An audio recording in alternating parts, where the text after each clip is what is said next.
Another major thing, though, because of this, and I mentioned this in the last stream, and I've mentioned it actually for the last several months of streams, frankly, is this idea of a quote-unquote theater pivot.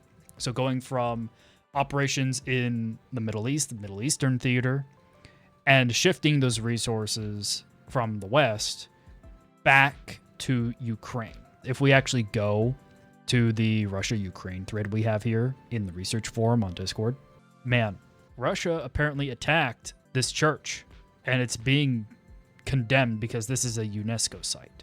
So Kalas, she's actually a high-ranking official, EU High Representative in Foreign Affairs. She's condemning the attacks, and then you have the president of the Czech Republic condemning the attacks.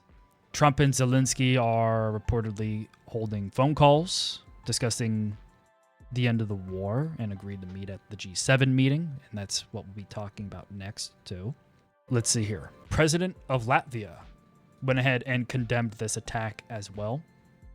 A UNESCO World Heritage Site and one of Orthodoxy's holiest sanctuaries. So it was condemned. Here, Emmanuel Macron condemned it. Mark Carney condemned it. Antonio Costa, he's the president of the European Council, he went ahead and condemned it. And in the meantime, Putin is trying to reestablish communications with the United States, with Trump, saying, hey, we want to work towards getting something done. This is from the official Ministry of Foreign Affairs account for Russia on X, posting this quote, I am confident that through joint efforts, we could bring U.S. and Russian relations to a new level and do a great deal to uphold global stability and security. That's what Putin is saying and writing to Trump.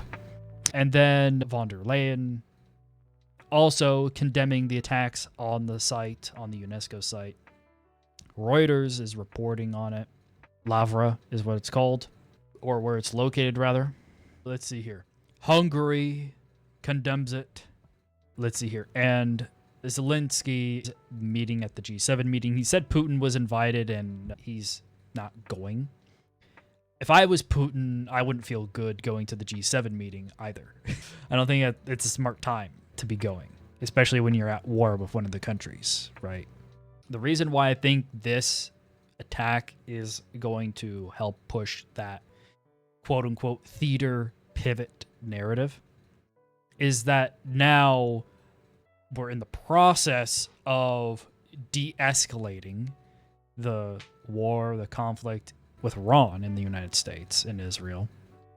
And there's now going to be a reshuffling of military assets, potentially back to Ukraine. And by announcing all these public condemnations on this attack, it's going to be brought up during the G7 meeting to the United States, hey, you should now, instead of sending all of your troops back home to the United States from Iran, you should reposition those troops into the Mediterranean and nearby the Black Sea and start assisting Ukraine more directly with the military as a backbone and see what you can do to get a deal done, Mr. President Trump. So I think the main thing is to try and get Trump to be more involved now with trying to end the war in Ukraine. The deal's not done yet, right? The peace agreement's not done yet. We still have to wait till this Friday where the Iranians and I believe J.D. Vance are going to meet in Geneva, Switzerland. Real quick, let's go to the general chat here. And there's a post I made. Some topics I expect to be discussed at the G7 meeting. So now we'll just pivot directly into the G7. U.S. pulling troops out of NATO stations. So we have a research thread here for NATO, and these are some highlights from a Bloomberg article. During the last few weeks in meetings at NATO's political and military headquarters, the U.S. has laid out deep reductions in its contribution to the NATO force model. That model determines what U.S. hardware and personnel outside Europe would be sent in case of need. These include a 30% reduction of strategic bombers, which European nations do not possess, alongside reductions ranging from 75% to 100% of reconnaissance and attack drones, and about 50% of naval vessels, according to a senior Western military officer. A third of fighter jets will also be slashed, the official added, confirming to earlier New York Times reporting. A precise timeline for the reductions was not announced, but the expectation is that they could occur soon, the people said. So I expect this to be discussed and for Ukraine to be the justification for why that shouldn't happen.